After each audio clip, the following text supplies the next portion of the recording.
Well, the San Francisco 49ers have made it personal.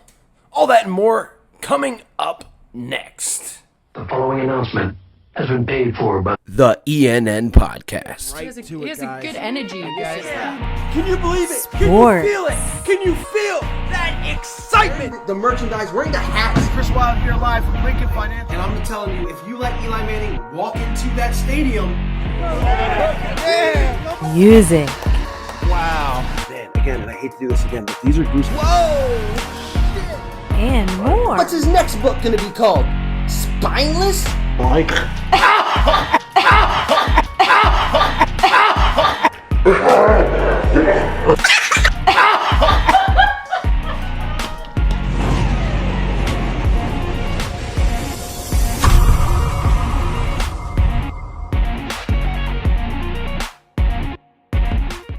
You know, I can almost understand why they did it in 2017. I can almost understand why a group of not very smart Minnesota Viking fans would go up to the Rocky statue in Philadelphia, that iconic statue that the city of Philadelphia has loved for decades, and to face it with a bunch of Minnesota Vikings garbage before their big championship game in Philadelphia, a game that if they won, and they were favored to win, if they won, they would play the Super Bowl in their own stadium. Why not get that little bit of a mental edge, right? Why not really stick it to those fans? Well, it didn't end up too well for that Minnesota Vikings team, as they got absolutely demolished by the Nick Foles-led Philadelphia Eagles, who would go on to win the Super Bowl in Minnesota. Now, I can understand that. I get it. Championship game. It's a big deal. But why in week 2 of the 2021 NFL season, a group of 49er fans from the West Coast would come here and deface the Rocky statue? I don't get it. I don't understand. Why would you add fire? Why would you add gasoline to the fire known as the Philadelphia Eagles fans that are going to be an absolute fire for this Week 2 game, as it is the home opener? You got a bunch of fans that haven't seen Eagles football inside that stadium in over a year. It is going to be absolutely crazy as I speak. The tailgating that's going on is like none other. I wish I was there. Financially couldn't do it this week, but it is going to be a hell of an atmosphere anyway. Now, like I said, adding gasoline to this is not good. You saw how it ended for the Vikings. Now, does that mean that the San Francisco 49ers are going to come in here and get their ass whooped? I doubt it. This is a very good 49ers team. Let's just get right to it. As this preview video is going to be like last week, I'm going to tell you how to be excited. I'm not really going to go over a lot of matchups or a lot of stats. I'm going to tell you why you should be excited about this game and why the Philadelphia Eagles have a shot. I think they have a real shot at winning this game, just like I said last week with the Atlanta Falcons. And I know everyone has been telling us all week long, guys, it's one game. Why get excited about one game? It's one game. The Atlanta Falcons are horrible. They might be the worst team in the league. They're bad. You can't really go on that game. I look at it this way, guys. The Atlanta Falcons were favored to win that game.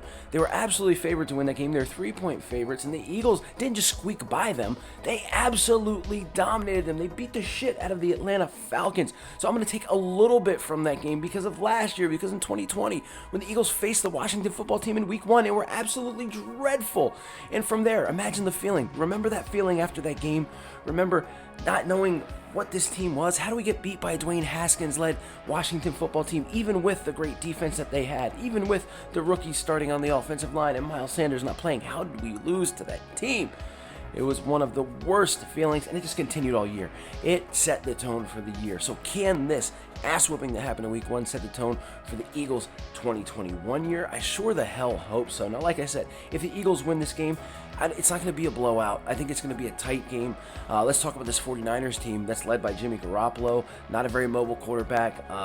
The Eagles' defensive line, I hope that they have some success against him, the success that they had last week as the game went on against the Falcons. And the Eagles' defense only let up 6 points, didn't let up a touchdown. Now, they're going up against a better offense, somewhat ailing offense. Raheem Mostert was out for the year as he got hurt. He's getting some, I think, ACL surgery, I believe. Trey Sermon, the rookie, Elijah Mitchell, the rookie, is going to be there. And our old friend, Kerryon Johnson, is also going to be in that backfield. Also, George Kittle, probably the best tight end in the league. One of them that's not named Kelsey, at least.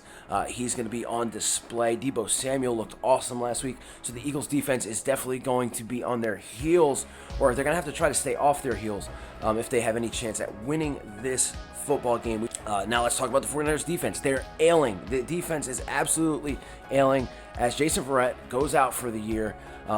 So they're missing the corner. Mosley, the other corner, he's also hurt. Greenlaw, the linebacker, will not play. He is out. They've got a couple more injuries on there. So the Eagles' offense, can Nick Sirianni turn this offense into something that week by week is a little bit different? Now look, I say that because we now have tape on a Nick Sirianni offense, but did he show us the whole thing? Because if he runs those wide receiver screens that he ran last week, I'm sure that Kyle Shanahan and the 49ers defense is going to know what's coming.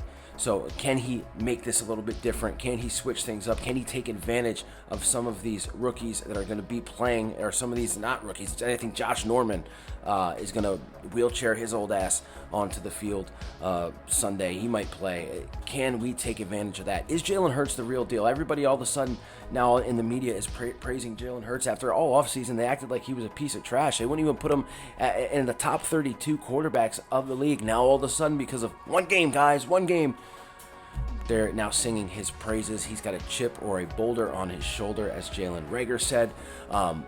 Can he continue? Ken Quez Watkins, Jalen Reagor, Devontae Smith, the rookie.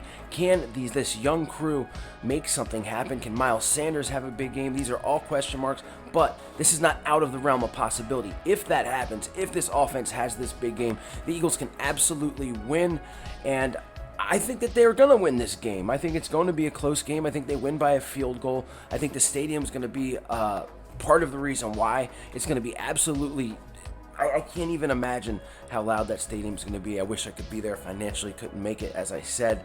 But I think the Eagles have a real shot here, guys. I'm going to stop running my mouth because I'm excited. It's time to get in my Eagles gear and get ready for this Week 2 game at the Link. It's absolutely beautiful football weather, guys.